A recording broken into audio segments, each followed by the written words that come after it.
So hello everyone, we are back with another revision chapter that is anatomy of flowering plant. बहुत ही आसान chapter है, इसको revise करना but काफ़ी tricky points होता है, तो आप लोग ध्यान दीजिएगा। एक एक पॉइंट हम कवर करेंगे। कुछ पॉइंट होता है जैसे कहीं सेल थिक होता है, थीन होता है, उसको थोड़ा ध्यान देना, ठीक है, ताकि गड़बड़ ना हो। और यहाँ से 2 से 3 क्वेश्चन एक्सपेक्टेड है 2026 में। इस चैप्टर में हम बेसिकली पहले तो कवर करेंगे प्लांट टिश्यू सिस्टम, बहुत ही आसान है, जिसमें आ जाएगा सिंपल टिश्यू, परमानेंट टिश्यू, पूरा क्लासिफिकेशन एंड डिटेल्स के साथ हम स्टडी करेंगे। उसके बाद हम anatomy of root, stem and leaf को पढ़ेंगे। बहुत ही आसान है, वो भी आसान है, बस आप देखते चलिए। सो एनाटॉमी मतलब इंटरनल टिश्यू स्टडी पढ़ेंगे, किसका? तो फ्लावरिंग प्लांट का, मतलब एंजियोस्पर्म का। कल हम लोगों ने एक्सटर्नल पढ़ा था, डेट इज मोर्फोलॉजिकल पढ़ के रखा था। सो एनाटॉमी बोलने से क्या है? Internal tissue study. और प्लांट में जो भी सेल डिवाइडिंग होता है, कल भी बोला था, उसे हम कहते हैं मेरिस्टेमेटिक, और यह आया है ग्रीक वर्ड मेरिस्टोस से, ध्यान रखिएगा, ठीक है, जिसका मतलब है टू डिवाइड। अब प्लांट में मान लीजिए एक प्लांट ना ऐसा ग्रोथ कर रहा है, आम का पेड़ ऐसा इनिशियली में बढ़ रहा है, तो ऐसा ग्रोथ का प्राइमरी बोलते हो। और वो आम का पेड़ 1 साल 6 महीना 2 साल बाद जब ऐसा ग्रोथ करने लगेगा, तो उसको कहते हैं सेकेंडरी ग्रोथ। तो बेसिक चीजें हम पढ़ रहे हैं। प्राइमरी ग्रोथ मतलब लेंथ में बढ़ जाना, और सेकेंडरी ग्रोथ मतलब गर्थ में बढ़ जाना। टिश्यू, टिश्यू आप स्ट्रक्चर में भी पढ़ के रखे हो, तो टिश्यू हम किसे कहते हैं? ग्रुप ऑफ सेल्स को कहते हैं। सेल्स मिलकर बनता है टिश्यू, टिश्यू जाके बनता है आपका ऑर्गन, ठीक है। सो कौन सा ग्रुप ऑफ सेल्स को आप टिश्यू बोलोगे? जिसका ओरिजिन कॉमन हो और कॉमन फंक्शन हो। स्ट्रक्चर सिमिलर हो भी सकता है, नहीं भी हो सकता है, इसको हम देखेंगे कॉम्प्लेक्स परमानेंट टिश्यू में, ठीक है। सो ये हो गया टिश्यू का बात। फिर जैसे कि ये बोला, सेल्स मिलकर बनेगा टिश्यू, और प्लांट में टिश्यूज मिलकर बनाता है टिश्यू सिस्टम। 3 प्रकार का टिश्यू सिस्टम मिलता है, देखो कोई भी एक प्लांट में। पकड़ लो, ये एक प्लांट है, ये एक प्लांट है, ठीक है। तो जो सबसे बाहर वाला रहेगा उसे हम बोलेंगे इपिडर्मल टिश्यू, इसको मैं कट कर दिया ये लोग, इपिडर्मल टिश्यू सिस्टम। उसके बाद ये जाइलम और फ्लोएम रहेगा, इसको आप बोलोगे वास्कुलर टिश्यू सिस्टम। बाहर में इपिडर्मल, सेंटर में जाइलम फ्लोएम। उसके अलावा जो भी टिश्यू रहेगा वो इंक्लूड हो जाता है आपका ग्राउंड टिश्यू सिस्टम में। तो यही एक बेसिक है। सबसे बाहर को एपिडर्मल टिश्यू सिस्टम कहते हैं, जाइलम फ्लोएम को वास्कुलर, और एपिडर्मल और जाइलम फ्लोएम को छोड़ के जो भी टिश्यू होगा, चाहे वो कोई भी सेल्स या टिश्यू हो, वो आ जाएगा ग्राउंड टिश्यू में। फिर ये लोग मिलकर जाके बनता है ऑर्गन, जैसे कि लीफ, फ्लावर, ऑर्गन मिलकर बनेगा ऑर्गन सिस्टम, जैसे कि रूट सिस्टम, शूट सिस्टम, और वो जाके प्लांट कंस्टिट्यूट कर रहा है। So this is also basic, just हम बेसिक इंट्रोडक्शन पढ़ रहे हैं एनाटॉमी का। नाउ बिफोर स्टार्टिंग दिस, हम डिवाइड प्लांट टिश्यू को हम पहले क्लासिफाई करेंगे based on whether it will divide और नॉट।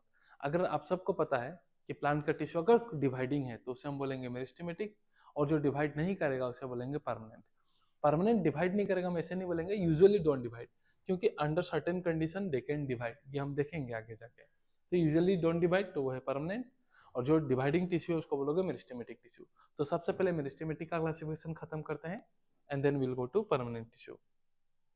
सो मेरिस्टेमेटिक टिश्यू, जो भी टिश्यू अगर पहले बनता है तो आप उसे बोलोगे प्राइमरी मेरिस्टेम टिश्यू।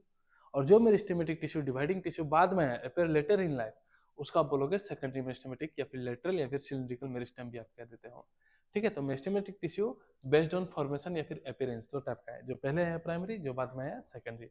अब प्राइमरी बेस्ड ऑन लोकेशन, कहाँ में है? टिप में है तो आप बोलोगे apical meristem, in between mature tissue रहा तो आप बोलोगे इंटरकैलरी मेरिस्टम। अब टिप में, रूट का टिप में रहा तो रूट एपिकल मेरिस्टम, शूट का टिप में रहा तो shoot apical meristem. Intercalary meristem in between mature tissue, पकड़ लो ये है आपका मेचर टिश्यू, ये रहा मेचर टिश्यू, तो उनके बीच में रहेगा तो आप इसे बोलोगे इंटरकैलरी मेरिस्टम।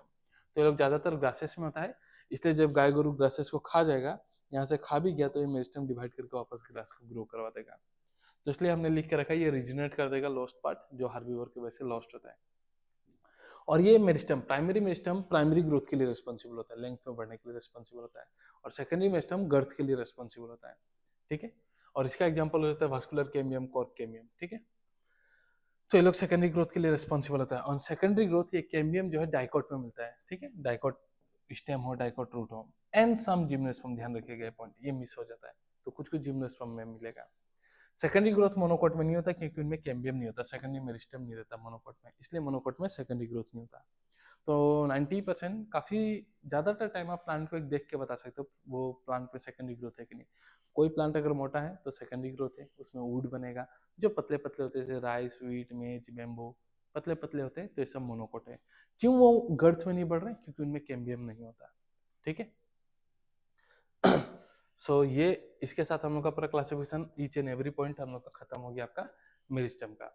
नेक्स्ट हम थोड़ा देख लेते हैं आपका परमानेंट टिश्यू के बारे में। तो परमानेंट टिश्यू मतलब जो यूजुअली डिवाइड नहीं करता, ठीक है। नाउ अगर परमानेंट टिश्यू एक ही प्रकार का सेल से बना हुआ है, ठीक है, सिमिलर स्ट्रक्चर फंक्शन रहेगा, तो उसको आप बोलोगे सिंपल परमानेंट टिश्यू, सिमिलर प्रकार का है।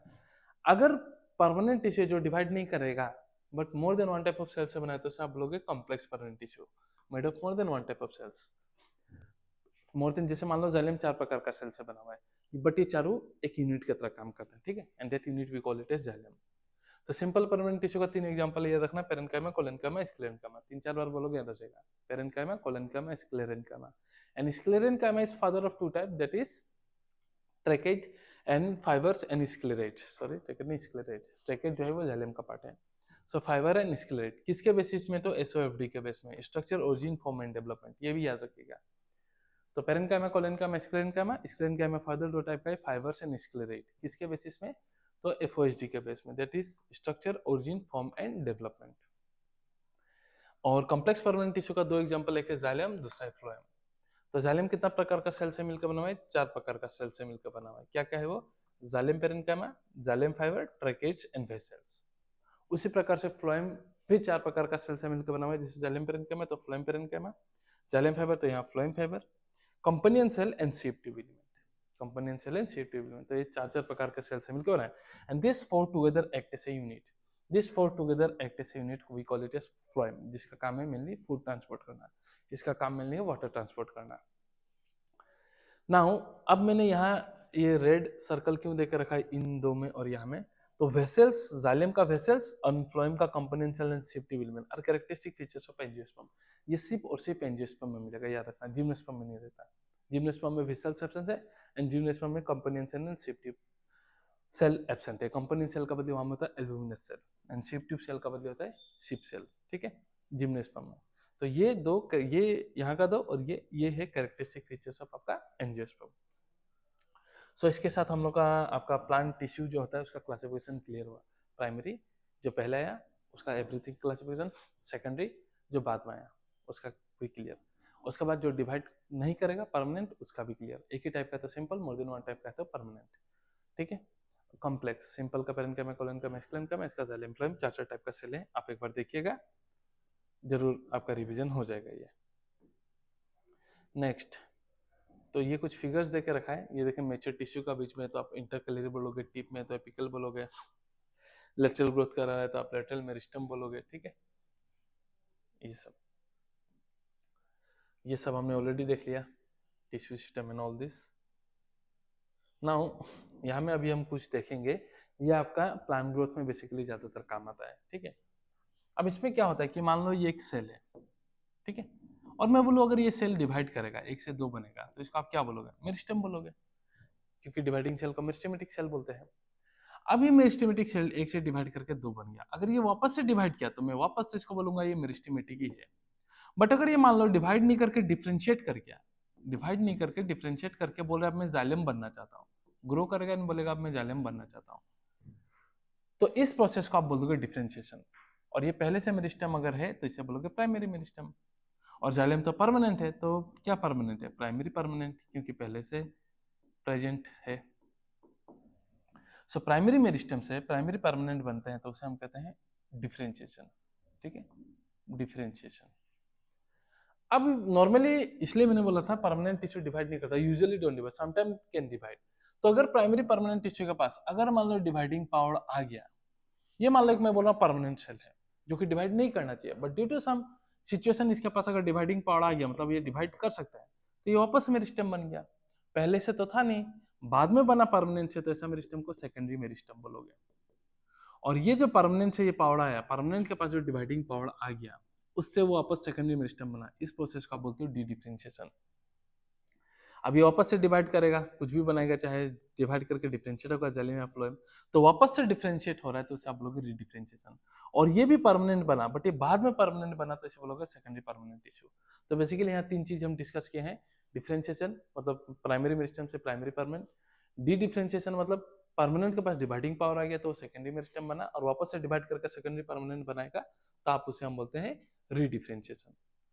और यहाँ में कुछ ये फिगर्स है, मैं एनसीईआरटी का फिगर्स भी दिखा दूंगा, कि मान लो ये लीफ प्राइमोर्डिया है, लीफ जाके बनने वाला टिपिकल मेरिस्टम, तो ये यहाँ से यहाँ तक ग्रो कर गया, ठीक है। और ये लीफ प्राइमोर्डिया था, अब ये लीफ बन जाएगा। तो जो शूट एपिकल मेस्टम, कुछ शूट एपिकल मेस्टम यहाँ छूट जाता है, उसे हम कहते हैं लेफ्ट बिहाइंड सेल। छूट गया, ये रहा शूट एपिकल मेस्टम पहुंच गया, यहाँ में कुछ छूट गया था, और यही लेफ्ट बिहाइंड सेल जाकर डेवलप होता है एक्सिलरी बर्ड में। वो आगे जाके फ्लावर भी बन सकता है, ब्रांच भी बन सकता है। ठीक है, ये ध्यान रखिएगा लेफ्ट बिहाइंड सेल का बारे में। और इसका एनसीईआरटी का फिगर है, ये भी आपको ध्यान रखना है। इसका लेबलिंग याद रख लेना है। ये सेंट्रल में है तो सेंट्रल सिलेंडर, ये कॉर्टेक्स रीजन, प्रोटोडम, ठीक है। And this are the initial of central, यहीं से तो स्टार्ट डिवाइड करके स्टार्ट हो रहा है, तो ये initial of central cylinder and cortex है। ये रूट कैप का इनिशियल्स एंड रूट कैप। ये भी लेबलिंग याद रखिएगा। लीफ प्राइमोर्डिया जो आगे जाकर लीफ बनेगा, ये सूटेपिकल मेस्टम एक्सिलरी बर्ड, ठीक है। एंड डिफरेंशिएटिंग वास्कुलर टिश्यू जो आगे जाकर जाइलम एंड फ्लोएम बनेगा। तो एनसीईआरटी का फिगर है, बहुत इंपॉर्टेंट, देखिएगा लेबलिंग के लिए। तो अभी हमने जैसे वहां सब कुछ देख लिया, तो अभी हम आएंगे मेनली आपका सिंपल परमानेंट टिश्यू में। तो सिंपल परमानेंट टिश्यू बेसिकली तीन टाइप का है, पेरेन्काइमा, कोलेन्काइमा, स्क्लेरेन्काइमा। पेरेन्काइमा जो होता है आपको दिखाई देता होगा यहाँ में, पेरेन्काइमा में इंटरसेलुलर स्पेस प्रेजेंट हो सकता है, किसी में नहीं भी हो सकता, बट इंटरसेलुलर स्पेस में प्रेजेंट। बाकी दो में आप देखोगे तो आपको इंटरसेलुलर स्पेस दिखाई नहीं देगा, दैट इज कोलेन्काइमा एंड क्या, स्क्लेरेन्काइमा में। तो अभी हम इसी तीन टिश्यू का डिफरेंशिएशन देखेंगे। So parenchyma, collenchyma and sclerenchyma. तो पेरेन्काइमा क्या होता है, form major part of the plant, plant का मेजर पोर्शन में पेरेन्काइमा ही प्रेजेंट रहता है, ठीक है। कोलेन्काइमा क्या है, ये बेसिकली डाइकोट स्टेम का एपिडर्मिस का नीचे में प्रेजेंट रहता है। ये मान लो डाइकोट स्टेम का एपिडर्मिस है, तो उसका नीचे में रहेगा, या तो कंटिन्यूस लेयर या फिर पेचेस में प्रेजेंट रहेगा। ये चीज ध्यान रखिएगा कहाँ प्रेजेंट है। और स्क्लेरेन्काइमा बेसिकली लिग्निन का डिपोजिशन होने वजह से डेड हो जाता है, तो उसका काम होता है मैकेनिकल स्ट्रेंथ प्रोवाइड करना। कहाँ प्रेजेंट है हम देखेंगे। सो बेसिकली डेड हो जाता है मेच्योरिटी में ड्यू टू लिग्निन डिपोजिशन, और ये मैकेनिकल स्ट्रेंथ प्रोवाइड करता है। तो याद रखना स्क्लेरेन्काइमा के साथ थिक हो चुका है लिग्निन का वजह से, डेड हो चुका है बिना प्रोटोप्लाज्म। क्यों, क्योंकि लिग्निन का डिपोजिशन का वजह से। ध्यान रखिएगा स्क्लेरेन्काइमा का। नेक्स्ट हम देखेंगे, तो देखो लिग्निन कहीं भी डिपोजिट हो गया, लिग्निन डिपोजिट हो गया तो लाइन आप ध्यान रखना, थिक रहेगा, डेड रहेगा, उधर प्रोटोप्लास्ट रहेगा। तो यहाँ में लिग्निन नहीं है, तो इसका मतलब ये कैसा है, ये लिविंग है, और ये भी कैसा लिविंग है। पेरेन्काइमा का सेल वॉल देखोगे तो थिन होता है, सेलुलोज का बना होता है। कोलेन्काइमा का सेल वॉल देखोगे तो थिक होता है, तीन चीज का बना रहता है, cellulose, hemicellulose and pectin. Corner में डिपोजिट होने की वजह से इनका कॉर्नर काफी मोटा दिखाई देता है, थिक एंड कॉर्नर दिखाई देता है, ठीक है, थिक एंड कॉर्नर में दिखाई देता है। इतना डिपोजिट हो जाता है कि इसलिए इनके बीच में देखो कोई भी इंटरसेलुलर स्पेस नहीं है, नो इंटरसेलुलर स्पेस, क्योंकि इनके सेल वॉल में डिपोजिट है सेलुलोज, हेमीसेलुलोज एंड पेक्टिन। जबकि इसमें सिर्फ थिन है और फेलुलस है, ये थिक है, याद रखिएगा। इसका फंक्शन H3 से याद रख लेगा, फूड को बनाना है, फोटोसिंथेसिस करेगा, स्टोरेज ऑफ फूड करेगा एंड सिक्रीशन ऑफ मटेरियल्स भी करेगा, सिक्रीशन भी करेगा, ठीक है। नेक्स्ट अभी हम देखेंगे इसका शेप। तो इसका शेप है रिपोज, ठीक है, इसका शेप है रिपोज, इसका है पोज। और इसका इनका का दो था, फाइबर्स एंड स्केलेरेट। तो फाइबर्स का है आपका कोज, ठीक है, फाइबर का आपका शेप है कोज, सॉरी स्केलेरेट का आपका शेप है कोस, देखेंगे अभी हम। तो रिपोज मतलब क्या है, round, elongated, polygonal, oval, spherical. इसका पोज that is polygonal, oval and spherical. और स्क्लेरेन्काइमा का दो टाइप था based on FOSD, form, origin, structure and development. तो इसमें से आपका स्केलेरेट का है ये कोज that is cylindrical, oval and spherical, ध्यान रखिएगा। फाइबर कैसा होता है, फाइबर होता है आपका एलोंगेटेड, टेपरिंग एंड रहता है, ठीक है, एलोंगेटेड होता है, टेपरिंग एंड होता है, जनरली ऑकर्स इन ग्रुप्स होता है, देखेंगे हम। और यही फाइबर जाइलम में रहेगा तो जाइलम फाइबर बोलोगे, फ्लोएम में रहेगा तो आप बोलोगे फ्लोएम फाइबर। तो इसका लोकेशन देख लिया, इसका भी लोकेशन देख लिया, बिलो एपिडर्मिस ऑफ डाइकोटिस्टम, ठीक है। उसके बाद ये आपका रहता है पेटियोल में मिलेगा, ये जो बेसिकली है आपका कोलेन्काइमा मिलेगा, ठीक है। अब स्क्लेरेट कहाँ का मिलेगा, तो ये मिलेगा चाय पत्ती में, fruit wall of nuts, seed coat of legumes and pulp of GPH, याद रखना, गुआवा, पेयर एंड सपोटा, याद रख लेना, गुआवा, पेयर एंड सपोटा। ये लोकेशन वेरी इंपॉर्टेंट, इसका लोकेशन। और यहाँ का हर एक कैरेक्टरिस्टिक जो मैंने बताया आप अच्छे से पढ़ना, वेरी वेरी इंपॉर्टेंट। सेल्स इनका आइसोडायमेट्रिक रहता है, ऑलमोस्ट सिमिलर प्रकार का सेल मिलता है, तो सेल्स आइसोडायमेट्रिक होता है। इंटरसेलुलर स्पेस प्रेजेंट, ये तो मैंने बता ही दिया, ठीक है। तो ये रहा इसका बातें, और ये रहा एनसीईआरटी का फिगर। ये है आपका फाइबर और ये है आपका स्क्लेराइड, ठीक है। तो फिगर से भी आप पहचानिएगा, हो जाएगा। नेक्स्ट अभी हम आएंगे कॉम्प्लेक्स परमानेंट टिश्यू के ऊपर में। सिंपल परमानेंट टिश्यू हमारा हो चुका है, ठीक है, सिंपल परमानेंट टिश्यू था parenchyma, collenchyma and your sclerenchyma. अब पेरेन्काइमा लिविंग था, थिन सेल वॉल था, एक बार इधर भी दिखा देता हूं मैं, लिविंग थिन सेल वॉल, और आइसोडायमेट्रिक होता है thin cellulose, two cells closely packed रहता है इंटरसेलुलर स्पेस में प्रेजेंट, फंक्शन है फोटोसिंथेसिस, स्टोरेज एंड सिक्रेशन। फिर हम देखेंगे कोलेनकाइमा, तो कोलेनकाइमा में बिलो एपिडर्मिस होगा, डाइकोट प्लांट में ज्यादातर होमोजेनस या पेचेस में मिलेगा, सेल रहेगा, थिक रहेगा, सेलुलर सेमिसुलर पेक्टिन के वजह से इंटरसेलुलर स्पेस एब्सेंट होता है। और बात करें हम स्क्लेनकाइमा, तो स्क्लेनकाइमा जैसे बताया था लॉन्ग नेरो सेल है, थिक रहेगा, लिग्निफाइड रहेगा, फ्यू या फिर न्यूमरस पिट प्रेजेंट हो सकता है, ठीक है, and they are usually without protoplast based on FOHD, they are of two type, fibre and sclereid. Double double revise करा दे रहा हूँ फिर से। फाइबर जैसे मैंने बोला था कैसा थिक कॉलर होगा, एलोंगेटेड होगा, पॉइंटेड सेल्स होगा, जनरली ग्रुप में होकर रहता है। स्क्लेरेट मैंने बोला था कोज होता है, ठीक है, जैसे सिलिंड्रिकल ओवल क्या स्पेरिकल, ये भी ठीक होता है, नैरो कैविटी, काफी नैरो ल्यूमेन होता है इसका, ठीक है, नैरो कैविटीज होता है। और ये कहाँ मिलेगा, फ्रूट वाला nuts, pulp of fruit like GPS, seed coat of legumes and leaf of tea, और इनका काम है मैकेनिकल स्ट्रेंथ प्रोवाइड करना। एंड ये इंपॉर्टेंट याद रखेगा कि कभी कभी कॉलिन काइमा सेल्स में अगर क्लोरोप्लास्ट होगा तो फूड भी एसिमुलेट करेगा, ये इंपॉर्टेंट पॉइंट एक छूट जाता है। और ये मैकेनिकल स्ट्रेंथ देगा पेटियोल ऑफ लीफ को एंड यंग स्टेम को, वेरी इंपॉर्टेंट पॉइंट, ये दो पॉइंट ध्यान रखिएगा, छूट जाता है, दिमाग से निकल जाता है, ठीक है। And the collenchyma can contain chloroplast, तब वो फूड एसिमुलेट करेगा। शेप तो हमने बोल ही दिया था, पोस, पहले वाला करिए पोस एंड इसका पोस, ये दो पॉइंट ध्यान रखिएगा, दिमाग से निकल जाता है, ठीक है। नेक्स्ट अभी हम आएंगे complex permanent tissue. Complex permanent tissue तो हमने देख लिया, मोर देन वन टाइप का सेल्स का रहता है एंड टुगेदर एक यूनिट की तरह काम करता है। तो इसमें हम स्टार्ट करते हैं जाइलम, और जाइलम 4 प्रकार का सेल से मिलकर बना हुआ है। बताइए क्या क्या, xylem parenchyma, xylem fibre, tracheid and vessels, तो उसी का बारे में अभी देखेंगे, उनका सारा कैरेक्टर्स हम अभी देखेंगे। सो जाइलम पेरेन्काइमा, देखो पेरेन्काइमा बोलते हैं हमको समझ में आता है लिविंग है, सेल वॉल क्या बना रहेगा, थिन रहेगा, इन सेलुलोज का बना रहेगा। हमने देखा था स्टोरेज करता था, ये फूड स्टोर करेगा, ठीक है, they store food in the form of starch या फिर फैट्स, और दूसरा सब्सटेंस भी स्टोर करता है जैसे टेनिन्स। सो फूड स्टार्च या फैट्स की फॉर्म में रहेगा, and other substances like tannins भी करेगा। एंड काफी बार पानी में रेडियल डायरेक्शन में भी वाटर ट्रांसपोर्ट होता है। So radial conduction of water कौन करेगा, विद द हेल्प ऑफ रे पेरेन्काइमेटस सेल या फिर मेडुलरी रे सेल भी कहता है, ध्यान रखिएगा। नेक्स्ट आता है फाइबर। फाइबर बोलते हैं हमें क्या समझ में, देखो जाइलम, बेसिकली हम जाइलम को डेड कहते हैं, क्यों, क्योंकि 4 में से 3 डेड होता है, एक ही लिविंग है ये, बाकी तीनों डेड है। क्यों डेड है, लिग्निन का वजह से। तो ये तीनों के लिए कॉमन पॉइंट क्या है, ये डेड है, थिक सेल वाला रहेगा एंड प्रोटोप्लास्ट नहीं रहेगा, क्यों, लिग्निन डिपोजिशन होने का वजह से। सो इनका अपना एक काम रहेगा, वो अलग बात है, उसके अलावा इनका एक रोल मैकेनिकल स्ट्रेंथ में भी रहता है, ठीक है। एंड इन तीनों में से ट्रैकेड एंड वेसल्स का काम होता है वाटर कंडक्शन में, water conduction plus mechanical strength. तो मेनली मैकेनिकल स्ट्रेंथ पूछा जाता है कौन है, वो है जाइलम फाइबर। अब फाइबर का बात हमने ऑलरेडी देखा है, एलोंगेटेड टेपरिंग एंड होता है, सो डेड एट मैच्योरिटी, ठीक है, and occurs in group, elongated होगा, टेपरिंग एंड होगा, ये बात है। बट जाइलम फाइबर में किसी किसी में सेप्टा प्रेजेंट हो सकता है और किसी किसी में नहीं होगा, तो सेप्टा में प्रेजेंट और इट कैन बी एसेप्टेड, ओके, ठीक है, अगर एब्सेंट रहा तो।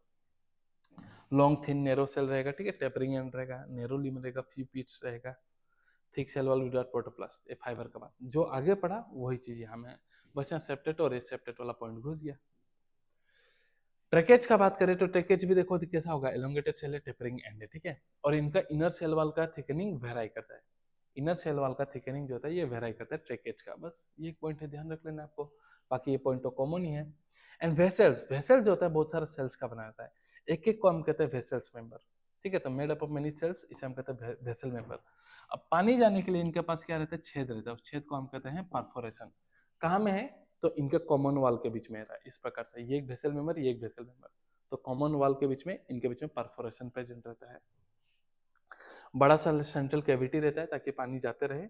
एंड सेल कैसा है, ट्यूब लाइक सिलिंड्रिकल सेल, देख के लग रहा है कैसा सेल है, ट्यूब लाइक सिलिंड्रिकल सेल है। तो एक एक पॉइंट ध्यान रखेगा, एक भी पॉइंट वर्ड छूटना नहीं चाहिए, एक भी चीज, कैसा सेल है, tube cylindrical like cell, elongated tapering है, आपका सेप्टेट है, सेप्टेट हो गया तो जाइलम फाइबर आपको पकड़ लेना है, इनर सेल वॉल का थिकनिंग वेराई कर रहा है तो आपको ट्रैकेज पकड़ लेना है, समझ में आया। सो तीनों मैकेनिकल स्ट्रेंथ और ये दो का मेन काम है वाटर कंडक्शन में, आई होप ये क्लियर होगा। और ये एनसीईआरटी का डायग्राम, ट्रैकेज पहचान लेना, वेसल्स पहचान लेना। और ये नेक्स्ट है फ्लोएम का डायग्राम, लेबलिंग खूब आता है, देखना अभी ये चीज को मैं समझाऊंगा तो क्लियर हो जाएगा। तो जाइलम का और एक चीज रह गया, जो जाइलम देखो प्लांट में जो भी चीज पहले बनता है प्राइमरी बोलते हैं, जो बाद में आएगा पेयर होगा बनेगा उसे हम सेकेंडरी बोलते हैं। उसी प्रकार से जो जाइलम पहले आया उसे बोलोगे प्राइमरी जाइलम, जो पहले जाइलम बनेगा, और जो जाइलम बाद में बनेगा आप उसे बोलोगे सेकेंडरी जाइलम। प्राइमरी जाइलम भी, प्राइमरी जाइलम पहले बना उसमें भी जो पहले बना उसे आप बोलोगे प्रोटोजाइलम, और जो बाद में बना उसे बोलोगे मेटाजाइलम। और इनका अरेंजमेंट होता है, एक अरेंजमेंट को हम कहते हैं एंडार्च और एक को हम कहते हैं एक्सार्च। कैसे याद रखोगे? एंडार्च, एंडो अंदर, तो पहले कौन बनेगा? प्रोटो ना मेटा? प्रोटो, तो प्रोटो अंदर बनेगा, अंदर बनेगा पहले वही बनेगा एंडा, एंडो मतलब अंदर, तो प्रोटो अंदर मेटा बाहर, प्रोटो अंदर मेटा बाहर। तो ऐसा अरेंजमेंट को कहते हो एंडार्च, स्टेम में मिलेगा। ठीक है, जहाँ प्रोटोजाइलम टुवर्ड्स सेंटर की तरफ रहेगा एंड मेटाजाइलम पेरिफेरी की तरफ रहेगा। एक्सर, एक्सो बाहर, तो प्रोटो बाहर की ओर बनेगा, मेटा अंदर की ओर बनेगा, क्योंकि पहले प्रोटो बनेगा, ऐसे याद रखना। तो एक्सो मतलब एक्सो बाहर, तो प्रोटोजाइलम पेरिफेरी की ओर और मेटाजाइलम सेंटर की ओर। और जो जाइलम बाद में बनेगा उसे बोलोगे सेकेंडरी जाइलम, इनमें प्रोटोजाइलम एंड मेटाजाइलम वाला अरेंजमेंट नहीं रहता। ठीक है, तो ये रहा जाइलम का एक बात, इससे खूब पूछा ना था ये अरेंजमेंट, एंडार्च एक्सार्च स्टेटमेंट खूब आता है, सो बी वेरी केयरफुल।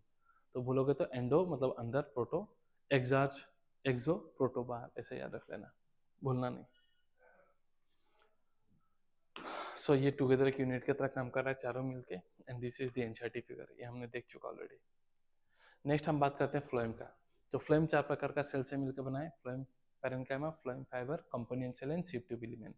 तो फ्लोएम पैरेन्काइमा सेम लिविंग होगा, सेल वॉल कैसे बना है? थिन सेलुलोस होगा, ये भी स्टोर करेगा फूड एंड अदर सब्सटेंसेस में आ जाता है, वहां टेनिस था तो यहाँ लेमर याद रख लेना, लेटेक्स, म्यूसिलेज एंड रेजिन्स। ठीक है, अब फ्लोएम पैरेन्काइमा ना ज्यादातर मोस्टली मोनोकोट में एब्सेंट रहता है, और ये पॉइंट यहाँ भी कॉमन है, देखो ये पॉइंट यहाँ भी कॉमन है कि mostly absent in most monocot. और पैरेन्काइमा है, सीन सेलुलोस है, तो इनके बीच में प्लाज्मोडेस्माटा कनेक्शन ज्यादा होता है। इसका शेप थोड़ा अलग से मेंशन है तो ध्यान रखना कैसा होता है, सिलिंड्रिकल एलोंगेटेड होता है, टेपरिंग एंड रहता है, आपको फिगर में भी दिखाई देगा, सिलिंड्रिकल है, एलोंगेटेड एंड टेपरिंग एंड रहेगा ये शेप। ठीक है, यहाँ मतलब बाकी चीज याद रहेगा, जो स्टार कर रहा हूँ भूलने वाला बात है वो याद रखना, तो उसको थोड़ा ध्यान देना, इसको सिलिंड्रिकल एलोंगेटेड टेपरिंग एंड रहेगा। अब डेंस साइटोप्लाज्म रहेगा, लिविंग है तो, एंड इनके बीच में पीट्स होगा जिसके थ्रू प्लाज्मोडेस्माटा कनेक्शन एग्जिस्ट करेगा, एक ही बात कर रहा है। तो प्लाज्मोडेस्माटा मतलब साइटोप्लाज्मिक कनेक्शन, तो पिच के थ्रू एग्जिस्ट करेगा, ध्यान रखना। फ्लोएम फाइबर तो सेम बात है, डेड होगा, थिक, फाइबर बोल दिया तो डेड। फ्लोएम को हम बेसिकली लिविंग बोलते हैं, क्योंकि out of 4 only 1 is dead, other 3 are living. So thick and dead होता है, एलोंगेटेड टेपरिंग एंड होगा, ये हमने भी देख लिया। सो विदाउट प्रोटोप्लाज्म लिग्निन का डिपोजिशन, तो ये वहाँ जाइलम फाइबर के साथ ये पॉइंट कॉमन है। अब ये पॉइंट यहाँ के साथ कॉमन है कि ये मोस्टली मोनोकोट में एब्सेंट होता है। मोनोकोट में एब्सेंट होता है मतलब ये प्रेजेंट होगा सेकेंडरी फ्लेम में, प्राइमरी फ्लेम में नहीं होगा, क्योंकि मोनोकोट में सेकेंडरी फ्लेम नहीं बनेगा। क्यों? क्योंकि उनमें सेकेंडरी ग्रोथ नहीं होता। ठीक है, और ये मोस्टली मोनोकोट में एब्सेंट है, मतलब प्राइमरी फ्लेम में एब्सेंट है, सेकेंडरी में प्रेजेंट है, तो ये इंपॉर्टेंट पॉइंट याद रखना है कि ये ज्यादातर सेकेंडरी फ्लेम में प्रेजेंट है, एब्सेंट होता है प्राइमरी फ्लेम में। और किस किस का फ्लोएम फाइबर, रस्सी, फाइबर्स आर नथिंग बट रस्सी, कमर्शियली बेचा जाता है, तो वो जूट, फ्लेक्स एंड हेम्प, हमने कल पढ़ा था ना फेबेसी का सन हेम्प, वही है। जो जूट, फ्लेक्स एंड हेम्प को कमर्शियली बेचा जाता है, और ये अनब्रांच होता है एंड नीडल लाइक कैपेसिस होता है, टेपरिंग को ही बोल रहे हैं नीडल लाइक कैपेसिस। तो ये पॉइंट स्टार का ये दिमाग से निकल सकता है आपका, ध्यान रखिएगा, बाकी सब रहेगा स्टेटमेंट में, ये पॉइंट एक निकलेगा। अब shift tube element and component cell, इनका कहानी अलग है। देखो शिफ्ट ट्यूब एलिमेंट के पास न्यूक्लियस नहीं रहता मेच्योरिटी में, ठीक है, ताकि ज्यादा से ज्यादा वो वाटर सब को ट्रांसपोर्ट कर पाए। तो न्यूक्लियस नहीं है, न्यूक्लियस को हम ब्रेन ऑफ द सेल कहते हैं, डायरेक्टर ऑफ द सेल कहते हैं। तो कितना फूड ट्रांसपोर्ट करना है नहीं करना है शिफ्ट ट्यूब नहीं कर पाता, तो उसके बगल में एक सेल होता है, वो मॉडिफाइड हो जाता है, उसी को हम कहते हैं कंपनी सेल। कंपनी सेल इसको कंपनी देता है और इसका प्रेशर ग्रेडियंट कंट्रोल करता है शिफ्ट ट्यूब का।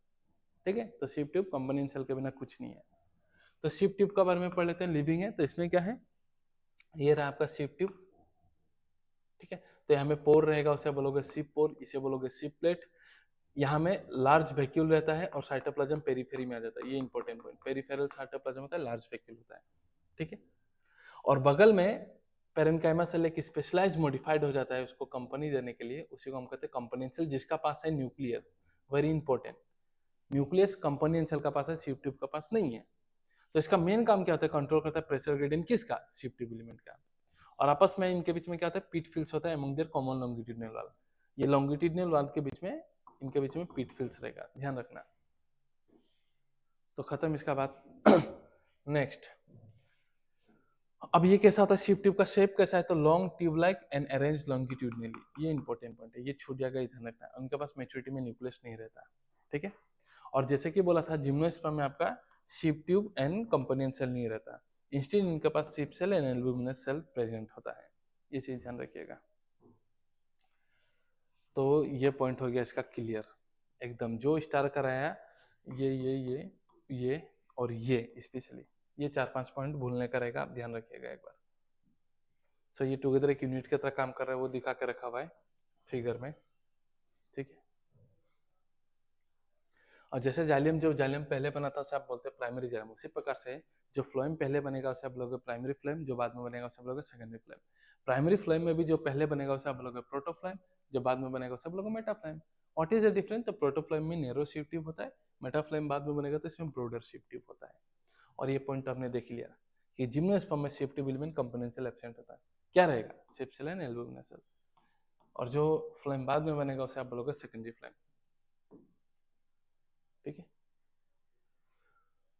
सो नेक्स्ट हम पढ़ेंगे टिश्यू सिस्टम। टिश्यू सिस्टम मैंने ऑलरेडी डिस्कस किया कि जो सबसे आउटर मोस्ट लेयर होगा उसे बोलोगे एपिडर्मिस, जाइलम फ्लोएम को बोलोगे वास्कुलर, उसके अलावा जो भी रहेगा उसे बोलोगे ग्राउंड टिश्यू सिस्टम। तो सबसे पहले 3 प्रकार का टिश्यू सिस्टम है, एपिडर्मल, ग्राउंड, उसे फंडामेंटल टिश्यू सिस्टम भी कहते हैं क्योंकि मेजोरिटी पार्ट ग्राउंड टिश्यू का ही है, एंड वास्कुलर, या फिर वास्कुलर में आता है जाइलम फ्लोएम, और वो वाटर एंड फूड को ट्रांसपोर्ट करता है, तो उसे कंडक्टिंग आपका टिश्यू सिस्टम भी कहते हो। तो एपिडर्मल टिश्यू सिस्टम क्या है, या आउटर मोस्ट प्रोटेक्टिव कवरिंग होता है ऑब्वियसली। ये पॉइंट ध्यान रखना, इनका पास लार्ज वैक्यूल होता है इन साइटोप्लाज्म, ज्यादातर सेल वॉल की तरफ, क्योंकि वैक्यूल बड़ा होने की वजह से साइटोप्लाज्म ज्यादातर सेल वॉल की तरफ है। ये पॉइंट एक ध्यान रखिएगा जो निकल सकता है। कैसा दिखाई दे रहा है, देखो तो एलोंगेटेड होता है, कॉम्पैक्टली पैक्ड होता है, usually single layer, double layer देख के पूछेगा, ठीक है। और एपिडर्मिस में क्या क्या आ जाएगा, एपिडर्मल टिश्यू सिस्टम में एपिडर्मिस आ जाएगा, स्टोमाटा आ जाएगा, एंड एपिडर्मल अपेंडेजेस आ जाएगा। एपिडर्मल अपेंडेजेस मतलब एपिडर्मिस से निकला हुआ हेयर लाइक स्ट्रक्चर। अगर ये स्ट्रक्चर रूट में निकला तो इसी को आप बोलोगे रूट हेयर, शूट में निकला तो उसी को बोलोगे ट्राइकॉम। रूट हेयर का काम हमने कल ही पढ़ा, वो यूनिसेलुलर होता है, वाटर मिनरल्स को एब्जॉर्ब करेगा। और शूट में जो निकलेगा, जैसे मान लो ये लीफ है, यहाँ में एपिडर्मिस से जो स्ट्रक्चर निकला छोटा छोटा एपिडर्मल अपेंडेजेस, तो उसे बोलेंगे ट्राइकॉम। तो ये यूजुअली मल्टी सेलुलर होता है। Root hair always unicellular but it is usually multicellular. ये याद रखना, ये ब्रांच हो सकता है, अनब्रांच हो सकता है, सॉफ्ट भी हो सकता है किसी किसी में, किसी किसी में थोड़ा टाइट भी स्टिफ हो सकता है, किसी किसी में केमिकल भी सीक्रेट कर सकता है, और इवन में भी secretary. Branch, unbranch, soft, stiff और इवन में भी सेक्रेटरी। और इसका काम क्या है, वाटर लॉस को प्रिवेंट करते हैं ड्यू टू ट्रांसपिरेशन, आपका ट्राइकॉम। और एपिडर्मिस जैसे कि बोला क्या है, एपिडर्मिस का आउटर मोस्ट कवरिंग है, ठीक है। सो एपिडर्मिस में ना वैक्सी लेयर रहता है क्यूटिकल का, स्टेम एंड लीफ में, रूट में नहीं रहता। अगर रूट का एपिडर्मिस में क्यूटिकल रहा तो वो वाटर कैसे ऑब्जर्व करेगा, ध्यान रखना, ठीक है। सो क्यूटिकल रहेगा बट कहाँ कहाँ रहेगा, epidermis of root, stem and leaf में। Cuticle is absent in root, अगर उसमें रहा तो वाटर ही एब्जॉर्ब नहीं कर पाएगा, ठीक है। सो ये रहा टिश्यू सिस्टम का बात थोड़ा। अब थोड़ा बात स्टोमाटा का देखते हैं। स्टोमाटा कुछ नहीं है, this are the structure present in the epidermis of root. ये स्ट्रक्चर्स होता है जो लीफ का एपिडर्मिस में प्रेजेंट रहता है, जो बेसिकली गैसेस एक्सचेंज कराता है एंड ट्रांसपिरेशन में हेल्प करता है। ट्रांसपिरेशन मतलब वाटर का वेपर की फॉर्म में लॉस्ट हो जाना, एंड गैसेस एक्सचेंज मतलब ऑक्सीजन एंड CO2 का इन एंड आउट, ओके। तो this are nothing but the structure present in the epidermis of root. काफी बार आपको स्टोमाटा एंड स्टोमा में कंफ्यूज आएगा, तो स्टोमाटा मतलब प्लूरल फॉर्म, स्टोमा मतलब सिंगुलर, ओके। नाउ ये रहा स्टोमा, तो आप देखोगे तो ये रहता है आपका गार्ड सेल का बना हुआ, ठीक है। गार्ड सेल का बगल में कुछ सेल्स एपिडर्मल सेल मॉडिफाइड हो जाते हैं, उसका आप बोलते हैं सब्सिडरी सेल। ये जो है इसे आप बोलते हैं सब्सिडरी सेल। सब्सिडरी सेल और मॉडिफाइड एपिडर्मल सेल किस में मॉडिफाइड हुआ है, सेपेन साइज, ये याद रख लेना, सेपेन साइज में मॉडिफाइड होता है, इंपॉर्टेंट बात। अब गार्ड सेल का जो ये इनर वाल होता है ना, ये इनर वाल ये थिक होता है, ओपनिंग क्लोजिंग में हेल्प होता है, एंड आउटर वाल जो होता है ये होता है थिन, और ये पोर को हम कहते हैं स्टोमेटल पोर। और ये रहा गार्ड सेल। गार्ड सेल याद रखना, डाइकोट में बीन शेप होता है जो मैंने बनाया, और मोनोकोट में होता है डम्बल शेप। ये रहा मोनोकोट में है आपका डम्बल शेप, और इसमें है बीन शेप, याद रखना। इनर वाल थिक है, बाहर वाला थिन है, डायग्राम देख के याद रहता है। ये बाहर वाला सब्सिडरी सेल है। The subsidiary cell, guard cell and stomatal pore. और ये तीनों सब्सिडरी सेल बाहर वाला, फिर guard cell and stomatal pore, तीनों मिलकर बनाता है स्टोमेटल एपरेटस। ध्यान रखना, तीनों मिलकर बनाता है स्टोमेटल एपरेटस। और ये गार्ड सेल का काम है ओपनिंग एंड क्लोजिंग कराना, जिसकी वजह से क्या होगा, सो इसका रेगुलेट होता है opening and closing of stomata को रेगुलेट करना, और ट्रांसपिरेशन, जिसकी वजह से ट्रांसपिरेशन एंड गैसेस एक्सचेंज में ये हेल्प कर देता है। तो गार्ड सेल का काम है ओपनिंग एंड क्लोजिंग करवाना, जिसके वजह से वो हेल्प कर देता है ट्रांसपिरेशन एंड गैसेस एक्सचेंज में। तो ये सारा पॉइंट इजीली हो जाएगा, मुझे पता है। ये बस आप एक बार देख लीजिएगा, शेप एंड साइज में मॉडिफाइड है सब्सिडरी सेल। और ये एनसीईआरटी का लेवलिंग देख लेना, dumbbell shape, bean shape in case of dicot, and monocot में आपका डंबल शेप।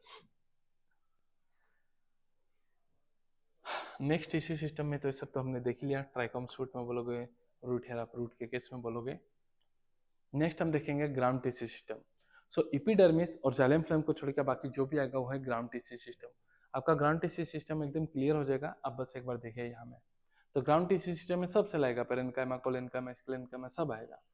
एंड उसमें क्या है, ऑल टिश्यू एक्सक्लूडिंग बाहर वाला epidermis and xylem phloem, that is vascular.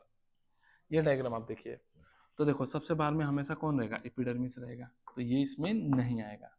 उसका नीचे जो लेयर रहता है उसे हम कहते हैं हाइपोडर्मिस। और याद रखना, हाइपोडर्मिस सिर्फ स्टेम में होता है, रूट एंड लीफ पे नहीं होगा। तो एपिडर्मिस के नीचे हाइपोडर्मिस, इनके सब स्टेम। मोनोकोट स्टेम में स्क्लेरेन्काइमा से बनता है, एंड डाइकोट डीसी, ये डाइकोट में कोलेन्काइमा से बनता है, इसे याद रखिएगा। हाइपोडर्मिस के नीचे जो लेयर रहता है उसे कोर्टिकल लेयर रहता है, पेरियनकाइमा का बना रहता है। उसके नीचे जो इनर लेयर रहता है कोर्टेक्स, उसे हम कहते हैं एंडोडर्मिस, ये भी पेरेन्काइमा का बना रहता है। एंडोडर्मिस के नीचे जो लेयर रहता है वो होता है पेरिसाइकिल। और सेंटर को हम बोलते हैं पिथ, जो पेरेन्काइमा से बना है। और ये रहा वास्कुलर बंडल जाइलम फ्लोएम, जो कि इसमें इंक्लूड नहीं होगा, तो ये दो इंक्लूड नहीं होगा। अब इन वास्कुलर बंडल का बीच में, जाइलम फ्लोएम का बीच में, इन केस ऑफ रूट जो टिश्यू प्रेजेंट रहेगा उसे बोलोगे कंजंक्टिव टिश्यू। रूट का केस में ये रहा जाइलम, ये रहा फ्लोएम, ये बीच में टिश्यू प्रेजेंट होता है रूट का केस में, तो उसे बोलते हैं कंजंक्टिव टिश्यू। एंड स्टेम का केस में ये रहा जाइलम फ्लोएम, ये रहा जाइलम फ्लोएम, उनके बीच में जो टिश्यू रहेगा उसे बोलोगे मेडुलरी रेसल। ध्यान रखना, so tissue present between vascular bundle stem में, तो आप उसे बोलोगे मेडुलरी रेसल।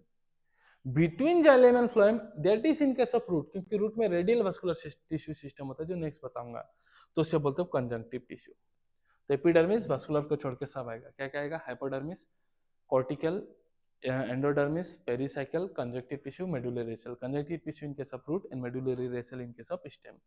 ये रहा ग्राउंड टिश्यू सिस्टम। और इतना अगर आप समझ गए हैं तो आपका अभी जो एनाटॉमी हम पढ़ने वाला है वो भी एकदम क्लियर हो जाएगा आराम से। तो वास्कुलर टिश्यू सिस्टम हम देख लेते हैं। 3 प्रकार का वास्कुलर टिश्यू सिस्टम है। रेडियल, 2 प्रकार का, रेडियल एंड कॉन्जेंट। रेडियल याद रखना, आर्फो रेडियल, आर्फो रूट में होता है, monocot root and dicot root. And इसमें रेडियल है मतलब ये अलग अलग रेडियस में होता है। देखिए जाइलम अलग रेडियस, फ्लोएम का अलग रेडियस, जाइलम अलग, फ्लोएम अलग। और उन जाइलम एंड फ्लोएम का बीच में जो टिश्यू है लोग कंजंक्टिव टिश्यू। तो हमें जाइलम और फ्लोएम प्रेजेंट रहेगा in different radius in alternate manner, xylem phloem, xylem phloem, xylem phloem, ठीक है। अनकॉन्जुएंट मतलब जॉइन है, जाइलम फ्लोएम एक साथ जॉइन है। इसमें भी टाइप है, एक है ओपन, दूसरा कॉन्जुएंट क्लोज। ओपन मतलब आपका है कोई, कौन है, तो कैम्बियम है, याद रखना। तो अगर जाइलम फ्लोएम के बीच में कैम्बियम प्रेजेंट रहा तो सब लोग कॉन्जुएंट ओपन। कैम्बियम है मतलब सेकेंडरी ग्रोथ कराएगा। और सेकेंडरी ग्रोथ किस में कराता है, डाइकोट में, तो ये सब ज्यादातर डाइकोट स्टेम में मिलता है, डाइकोट स्टेम में, ठीक है, याद रखना। और जो कैम्बियम पहले से जाइलम फ्लोएम के बीच में रहेगा उसे बोलोगे इंट्राफेस्कुलर कैम्बियम। और जो कैम्बियम बाद में बनेगा ना उसे बोलते हैं हम इंटर, इन बिटवीन। वो किससे बनता है, तो मेडुलरी रेसल से बनता है, थोड़ी देर में बताऊंगा मैं, डोंट वरी। और कॉन्जेंट क्लोज कब बोलोगे, क्लोज मतलब नहीं है कोई, कौन कौन नहीं है, कैम्बियम नहीं है, तो ये सेकेंडरी ग्रोथ नहीं कराता, तो ये बेसिकली मोनोकोट में मिलेगा, ठीक है।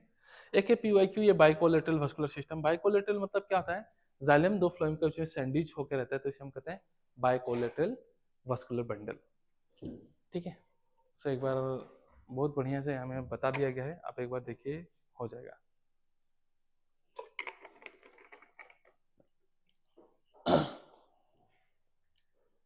नेक्स्ट, ये एनसीईआरटी का फिगर पहचानना बहुत जरूरी है। जाइलम एंड फ्लोएम रेडियल, कोई नहीं है तो क्लोज, तो कॉन्जेंट क्लोज मोनोकोट के लिए, है कोई, कौन है, कैम्बियम, तो कॉन्जेंट ओपन डाइकोट के लिए, क्योंकि कैम्बियम सेकेंडरी ग्रोथ करवाता है। अभी हम देखेंगे anatomy of root, dicot and monocot root. याद रखना, कभी भी एनाटॉमी स्टडी करने के लिए मेच्योर रीजन को सेलेक्ट किया जाता है। ठीक है, मेच्योर रीजन को। सो एनसीईआरटी का ये फिगर है, इसके बेसिस में हम डिफरेंस क्लियर करेंगे। सो ये डाइकोट रूट, ये है मोनोकोट रूट। नाउ देखिए कुछ डिफरेंस तो हमको देख के पता चल रहा है कि यहाँ में देखिए सब रूट हेयर है, तो डाइकोट में ज्यादा रूट हेयर है, मोनोकोट में लेस रूट हेयर है। ठीक है, दूसरा चीज कॉर्टेक्स है, कॉर्टेक्स इसमें भी है। यहाँ में आप देखिएगा तो जाइलम एंड फ्लोएम बंडल 2 से 4 होता है, मोनोकोट में मोर देन 6 होता है, तो हम इसे बोलते हैं पोलियार कंडीशन। ठीक है, क्यूटिकल तो दोनों में ही एब्सेंट होगा। फिर डाइकोट का केस में क्या होता है, पेरीसाइकिल से ना लेटरल रूट बनता है, हम बोलते हैं प्राइमरी है, प्राइमरी से सेकेंडरी आएगा, तो जो सेकेंडरी रूट आता है ना वो होता है पेरीसाइकिल से ही आता है, ध्यान रखना, सेकेंडरी रूट। एंड इसी पेरीसाइकिल से in case of dicot root आपका वास्कुलर कैम्बियम बनता है, वास्कुलर कैम्बियम बनता है। अब पेरीसाइकिल पेरेनकाइमा का है, पेरेनकाइमा आप याद करिए प्राइमरी परमानेंट टिश्यू है, उससे वास्कुलर कैम्बियम बनता है, मतलब सेकेंडरी मेरिस्टम। तो क्या प्रोसेस से बनेगा, डी डिफरेंशिएशन, क्वेश्चन पूछता है, ध्यान रखिएगा, जबकि इसके केस में ऐसा कुछ नहीं है। तो ये रहा, देखिए इतना सिंपल डिफरेंसेस दोनों का बीच में हो गया। इसी को नोट्स वेच पढ़ा देता हूँ मैं। सो डाइकोट रूट में क्या होता है, मोर रूट हेयर, अभी हमने देखा, इनमें क्या है, लेस रूट हेयर। वहां हमने देखा अभी 2 से 4 जाइलम बंडल है, यहाँ मोर देन 6 है। सो 2 से 4 जाइलम एंड फ्लोएम बंडल, यहाँ मोर देन 6 होता है, उसे हम पोलियार कहते हैं। क्यूटिकल दोनों में एब्सेंट होगा। एक चीज यहाँ में देख के लगता है हमको पीथ बड़ा है, बट इसका पीथ काफी छोटा होता है। ठीक है, सो इसका पीथ छोटा एंड इनकंस्पिकुअस, नॉट क्लियर, इसका pith large and well develop होता है। ये एक पॉइंट आप भूल जाओगे, बाकी आपको याद रहेगा, तो इसको देखना है। फिर पेरीसाइकिल, जैसे मैंने बोला, ये वास्कुलर कैम्बियम से लेटरल रूट बनाएगा, तो वही पॉइंट है पेरीसाइकिल। याद रखना, ये भी स्टार करना, ये थिन मार देगा, थिन नहीं थिक होता है, थिक पेरेनकाइमा होगा, जो कि lateral root and vascular cambium बनाएगा। And vascular cambium secondary meristem है, जो कि सेकेंडरी ग्रोथ के लिए रिस्पॉन्सिबल होगा, तो डाइकोट रूट में भी सेकेंडरी ग्रोथ होगा। तो जो वास्कुलर कैम्बियम, और ये vascular cambium completely secondary origin का होता है। किससे बना, पेरीसाइकिल, पेरीसाइकिल परमानेंट है, तो क्या प्रोसेस से बनेगा, डी डिफरेंशिएशन, जबकि इनमें पेरीसाइकिल वो सब नहीं बनाता, इसलिए इसमें कोई सेकेंडरी ग्रोथ देखने को नहीं मिलेगा। उसके बाद हम कुछ पॉइंट जो है, ये जो किताब में इनिशिएटिव में फिगर है ना, वो सनफ्लावर रूट का है, ठीक है, डाइकोट का, ध्यान रखना। और एक चीज इस फिगर में देखो, ये एंडोडर्मिस है, ये रहा एंडोडर्मिस, ये रहा एंडोडर्मिस, तो इसके अंदर में जो भी रीजन है उसे हम स्टील कहते हैं, ध्यान रखना। So all the region inner to endodermis is called stele. तो स्टील में क्या क्या आ जाएगा, एंडोडर्मिस के नीचे क्या है, पेरिसाइकिल, प्रोटोजाइलम, मेटाजाइलम, पिथ, एग्जास्ट। बताओ ये प्रोटो एंड मेटाजाइलम है, तो बताओ ये क्या अरेंजमेंट होगा इनका, रूट है, तो रूट का केस में एग्जास्ट होता है, एग्जास्ट मतलब प्रोटो बाहर, मेटा अंदर की तरफ। ठीक है, ये सब ऑलरेडी क्लियर हो चुका है। So all the region inner to endodermis is called stele. क्या क्या आ जाएगा, एंडोडर्मिस के नीचे पेरिसाइकिल है, then vascular cambium, pith, conjunctive tissue. ठीक है, और एंडोडर्मिस सेल जो होता है वो बैरल शेप होता है, एंडोडर्मिस सेल जो होता है बैरल शेप, जिसमें टेंजेंशियली एंड रेडियली आपका डिपॉजिट होता है water impermeable substance called suberin, very important, and they form strip like appearance, उसे हम कहते हैं Casparian strip. So endodermis barrel shape का सेल है, जहां water impermeable waxy substance suberin deposit होता है tangentially and radially, very important, ध्यान रखिए, खूब क्वेश्चन आता है इससे। और डाइकोट रूट का एपिडर्मिस को एपिब्लेमा भी कहते हैं, ध्यान रखिएगा। सो डायग्राम अगर आपका माइंड में है तो एवरीथिंग विल बी क्लियर। सो इससे हम लोग का डाइकोट एंड मोनोकोट रूट का क्लियर हो जाएगा। नेक्स्ट है डाइकोट एंड मोनोकोट स्टेम। अभी मैंने आपको जैसे बता के रखा था कि सबसे बाहर में होगा एपिडर्मिस, स्टेम है तो होगा हाइपोडर्मिस, डाइकोट है ना तो कोलेनकाइमा का बनेगा, फिर कोर्टिकल, फिर एंडोडर्मिस, पेरीसाइकिल, वही प्रोसेस है, वही चीज है यहाँ में बस। तो सबसे बाहर में एपिडर्मिस है, ये है ट्राइकोम, एपिडर्मल हेयर, स्टेम का केस में, फिर कोलेनकाइमा का हाइपोडर्मिस, फिर पेरेन्काइमा का कोर्टिकल सेल, एंडोडर्मिस, पेरीसाइकिल। ठीक है, फिर फ्लोएम, इस प्रकार से फ्लोएम रहेगा। डाइकोट स्टेम है तो कैम्बियम रहेगा, और ये जाइलम रहेगा। जाइलम में इनका अरेंजमेंट है एंडर्ज, स्टेम है ना तो स्टेम में रहेगा एंडर्ज, एंडर्ज मतलब अंदर, प्रोटो अंदर है, देखो प्रोटो अंदर, मेटा बाहर, पेरीफेरी की तरफ, और ये रहा पिथ। और ये लेबलिंग ध्यान रखना है, एपिडर्मल, एपिडर्मिस, हाइपोडर्मिस, पेरेन्काइमा, ये लेबलिंग अच्छे से देख लेना, पहचानने को आता है। बस अब इसी को एक बार बता देता हूँ डिटेल में, बढ़िया से देखो। तो सबसे बाहर में रहेगा ट्राइकोम, स्टेम हेयर, फिर इपिडर्मिस पेरेन्काइमा का बना हुआ, उसके नीचे रहेगा हाइपोडर्मिस, फिर रहेगा कोर्टिकल लेयर पेरेन्काइमा का बना, फिर एंडोडर्मिस। एंडोडर्मिस का खास बात क्या स्टार कर रहा हूँ कि इनके पास स्टार्च शीथ होता है, तो हम इसे स्टार्च ग्रेन को स्टोर करते हैं, तो हम इसे स्टार्च शीथ भी कहते हैं। फिर पेरीसाइकिल, पेरीसाइकिल देखो तो आधा चांद की तरह है, सेमिलुनर पैचेस की फॉर्म में रहेगा, तो सेमिलुनर एस, तो ये स्क्लेरन काइटस से बना है, ध्यान रखना। फिर xylem phloem, xylem phloem cambium तो रहेगा ही, और ग्राउंड टिश्यू में मैंने बोला था vascular बंडल का बीच में जो सेल्स रहता है उसे बोलते हैं आप मेडुलरी रे सेल। तो मेडुलरी रे सेल जो कि पेरेन्काइमा का बना हुआ है, प्राइमरी परमानेंट, उसके पास डिवाइडिंग पावर आ जाएगा और वो बन जाएगा इंटरफेसिकुलर कैम्बियम बाय क्या प्रोसेस, डी डिफरेंशिएशन। और अंदर में जो रहेगा उसे बोलोगे इंट्राफेसिकुलर कैम्बियम, ठीक है। और इनका एंडार्ज अरेंजमेंट रहेगा। तो देखो अंदर में ऑलरेडी प्रेजेंट है आपका इंट्राफेसिकुलर कैम्बियम और यहाँ में है मेडुलरी रे सेल। मेडुलरी रे सेल का पास डिवाइडिंग पावर आएगा, मतलब वो डी डिफरेंशिएट करेगा और सेकेंडरी मेरिस्टम बनेगा। उस सेकेंडरी मेरिस्टम को हम कहते हैं इंटरफेसिकुलर कैम्बियम। तो ये अगर मैं दिखाऊं तो इंट्रा पहले से था और यहाँ में मेडुलरी सेल का बस अब डिवाइडिंग पावर हो गया, वो बन गया इंटर। तो इंटर और इंट्रा ऐसा ज्वाइन करके एक रिंग बना लेते हैं और रिंग है characteristic features of dicot stem. इसे हम कहते हैं कैम्बियल रिंग, जो कि रेस्पॉन्सिबल होगा सेकेंडरी ग्रोथ के लिए, ठीक है। सेकेंडरी ग्रोथ के लिए ये रिंग डिवाइड करेगा, ये रिंग डिवाइड करके ग्रोथ करते जाएगा, तो सेकेंडरी ग्रोथ होते जाएगा। ध्यान रखना यहाँ में जो कैम्बियम रिंग है जिसमें इंट्रा वाला जो है वो प्राइमरी मेरिस्टम है और इंटर वाला secondary meristem. But in case of root, dicot root, आपका जो कैम्बियम है vascular cambium that is completely secondary origin, क्योंकि हमें इंट्रा नहीं रहता, डायरेक्टली वो पेरिसाइकिल से बनता है, ठीक है। वो कुछ डिफरेंसेस आप ध्यान रखिएगा और सारा पॉइंट यहाँ कवर हो चुका है।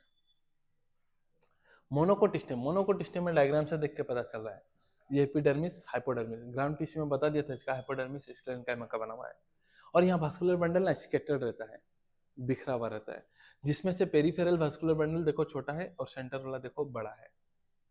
अब इसमें क्या ग्राउंड टिश्यू और बाकी डिफरेंशिएट है? नहीं, डिफरेंशिएट नहीं है। पेरिसाइकल ये सब कहाँ, कॉर्टिकल डिफरेंशिएट नहीं रहता। तो यहाँ में वास्कुलर बंडल स्कैटर्ड रहता है ग्राउंड टिश्यू में, और वास्कुलर बंडल बंडल सेल से सराउंड रहता है जो स्क्लेरेन्काइमा का बना हुआ है। फ्लोएम पेरेन्काइमा एब्सेंट होता है, हमने पढ़ के रखा है, मोनोकोट में एब्सेंट रहता है। और उनके पास वाटर कंटेनिंग कैविटी प्रेजेंट रहता है, ये इंपॉर्टेंट पॉइंट है, ध्यान रखिएगा। एग्जांपल मेज एंड सोरगम, मोनोकोट का एग्जांपल। तो water containing cavity vascular bundle में प्रेजेंट है, किसमें? तो मोनोकोट स्टेम में, ध्यान रखिएगा। और मोनोकोट है मतलब xylem and phloem no cambium, तो उसको क्या बोलोगे? कॉन्जॉइंट क्लोज वास्कुलर बंडल बोलोगे, ठीक है। तो ये भी क्लियर। और एनसीईआरटी का डायग्राम तो दोनों का मैंने दिखाई दिया था, ये देख लीजिएगा लेवलिंग के लिए मोनोकोट स्टेम का, ठीक है। नेक्स्ट हम देखेंगे आपका last part, that is your anatomy of dicotic monocot leaf. देखो ये मान लो एक पत्ता है, पकड़ लो, यही पकड़ लो, एक पत्ता है मान लो, एयर में ऐसा फ्लटरिंग कर रहा है। तो पत्ता में एपिडर्मिस दोनों तरफ रहेगा, ऊपर भी नीचे भी। तो ऊपर वाला एपिडर्मिस को एडैक्सियल कहते हैं, नीचे को बेस कहते हैं ना, तो उसे एबैक्सियल कहते हैं। तो एडैक्सियल एपिडर्मिस, नीचे वाले को एबैक्सियल एपिडर्मिस, तो दो एपिडर्मिस रहता है। अब इसी लीफ को मैं ऐसा कट करके दिखाऊं तो ये आपको दिखाई दे रहा है। तो ऊपर वाला एपिडर्मिस को क्या बोलोगे? एडैक्सियल। नीचे वाले को क्या बोलोगे? Abaxial epidermis. तो ये डाइकोट का है, ये मोनोकोट का है। और दो एपिडर्मिस का बीच में मेसोफिल सेल रहता है, ठीक है। इन केस ऑफ डाइकोट दो प्रकार का मेसोफिल सेल रहता है। ऊपर की, ये डायग्राम आपका छपना चाहिए, ऊपर की ओर जो मेसोफिल सेल है देखो एलोंगेटेड है, कॉम्पैक्टली पैक्ड है, इसे हम कहते हैं पेलिसेड मेसोफिल, एक दूसरे का पैरेलली रन कर रहा है, कॉम्पैक्टली पैक्ड है। और नीचे वाला में जो रहता है वो हम कहते हैं एयर कैविटीज प्रेजेंट रहता है आराम से, तो उसे हम कहते हैं स्पॉन्जी मेसोफिल। तो यहाँ में स्पेसेस रहता है, तो यहाँ स्टोमाटा स्ट्रक्चर टू प्रेजेंट रहेगा, इनमें एब्सेंट रहता है, या फिर प्रेजेंट रहेगा, काफी फ्यू प्रेजेंट रहेगा, क्योंकि ये सब कॉम्पैक्टली पैक्ड होता है। और ये लेबलिंग देखिएगा, बंडल सीट चले xylem and then phloem, labelling देख लीजिएगा। मोनोकोट में क्या है? एडैक्सियल, एबैक्सियल, और इसमें मेसोफिल डिफरेंशिएट नहीं, एक ही प्रकार का मेसोफिल हम बोलते हैं। तो इसलिए इसमें स्टोमाटा ऊपर भी रहेगा, नीचे भी आराम से रहेगा, दोनों में रहेगा। यहाँ में ऊपर में फ्यू या फिर एब्सेंट हम बोलते हैं। तो ये कुछ डिफरेंस है। तो हमें दोनों में स्टोमाटा का कहानी अलग अलग है, तो इसे हम डोर्सी वेंट्रल लीफ कहते हैं, डोर्सल का अलग, वेंट्रल का अलग कहानी। यहाँ में दोनों तरफ number of stomata almost same ही रहता है, तो इसे हम कहते हैं आइसोबाइलेटरल लीफ, मोनोकोट लीफ को। तो बस देखो इतना सिंपल डिफरेंस है। सो लीफ का एपिडर्मिस ऊपर वाले को एडैक्सियल बोलोगे, नीचे वाले को बेस है तो अबैक्सियल बोलोगे। डाइकोट में दो प्रकार का मेसोफिल है, जैसे मैंने ऊपर की ओर कॉम्पैक्टली पैक्ड था, क्या बोलोगे? Palisade mesophyll. कैसा था? एलोंगेटेड कॉम्पैक्टली पैक्ड था, एक दूसरे का पैरेलल रन कर रहा था, एंड किस तरफ है? Towards adaxial. नीचे वाला को स्पॉन्जी कहते थे, जो कि लूजली पैक्ड है, टुवर्ड्स एबैक्सियल। और यहाँ में एक ही प्रकार का मेसोफिल सेल है। यहाँ में स्टोमाटा मोल्ड रहेगा नीचे की तरफ, बेस की तरफ एबैक्सियल, फ्यू या फिर एब्सेंट रहेगा एडैक्सियल में, जबकि यहाँ में प्रेजेंट रहेगा बोथ साइड में। यहाँ में आप मोनोकोट का अगर लीफ का बात करो तो हमने ऐसा देखा है ना, ये मोटा वेन कल पढ़ाया था, मिडरिप कहते हैं, फिर ये वेन और ये वेनलेट्स, और ये वेन वेनलेट्स इज नथिंग है जालिया में फ्लोएम। तो यहाँ में मोटा पतला है, तो यहाँ में वस्कुलर बंडल का साइज डिपेंड करता है वेन पे, तो size of the vascular bundle यहाँ में डिपेंड करेगा साइज ऑफ द वेन पे, ठीक है। जबकि यहाँ में अब बात करो, यहाँ में मोनोकोट का बात करें तो बनाना क्लिफ, एक मोटा सा मिडरिप, बाकी तो सब सेम ही रहता है, देखो बाकी तो सब वेन सेम ही रहता है, तो इसलिए हम बोलते हैं हमें वस्कुलर बंडल का साइज सब में सेम है, देखो सब में सेम एक्सेप्ट मिडरिप वहां मोटा है, जबकि डाइकोट वाले रेटिकुलेट वेरिएशन में सब में अलग अलग साइज है, और क्यूटिकल तो प्रेजेंट रहेगा दोनों में। So this is the diagram and ये सारा पॉइंट का ये समरी बढ़िया से। अब इसमें भी वस्कुलर बंडल जो होता है बंडल से चल से सराउंड रहेगा। अब ये कॉमन नहीं, ये मोनोकोट का बात कर रहे हैं हम, ठीक है। मोनोकोट मतलब ग्रासेस, ग्रासेस में क्या होता है कि मतलब आपका एडक्शियल याद रखना, ऊपर की तरफ नीचे की तरफ नहीं, adaxial epidermal cell large and colourless प्रकार से मॉडिफाइड हो जाते हैं, उसे हम कहते हैं बुलिफॉर्म सेल। सो मोनोकोट में सर्टेन एडक्शियल, नोट नीचे वाला एडक्शियल along the veins modified into large colorless empty cell, इसे हम कहते हैं बुलिफॉर्म सेल। बुलिफॉर्म सेल जब वाटर ले लेगा तो फूल जाएगा, तो हम बोलेंगे टर्जिट हो जाएगा, तब लीफ एक्सपोज होगा। और पानी का कमी है, वाटर स्ट्रेस होने से वो सिकुड़ जाएगा तो फ्लैशिड बोलोगे, तो वो लीफ कर्ल कर लेगा इनवर्ट, ताकि वाटर लॉस को प्रिवेंट कर पाए, ठीक है। And the tissue present between upper and lower epidermis is called mesophyll cell. वही लीफ का ऊपर एडक्सियल नीचे एबक्सियल, यहाँ में जो भी है उसे क्या बोलते हैं, मेसोफिल सेल कहते हैं, जिसके पास क्लोरोप्लास्ट है जो फोटोसिंथेसिस करवाएगा। तो आई होप इससे आपका बहुत बढ़िया से रिवीजन हो गया होगा। आप क्या पॉइंट में अटक सकते हो वो सारा चीज मैंने बता दिया। एक बार डायग्रामेटिकली भी कुछ अगर है तो मैं दिखा देता हूँ। आई डोंट थिंक सो कुछ रहेगा, ये सब तो हमने देख ही लिया, और सारा एनसीईआरटी का डायग्राम भी कवर तो कर ही लिया, हो गया इसमें, नथिंग एल्स। सो अच्छे से पढ़ो, मिलेंगे नेक्स्ट चैप्टर का रिवीजन के साथ, ठीक है। Thank you very much.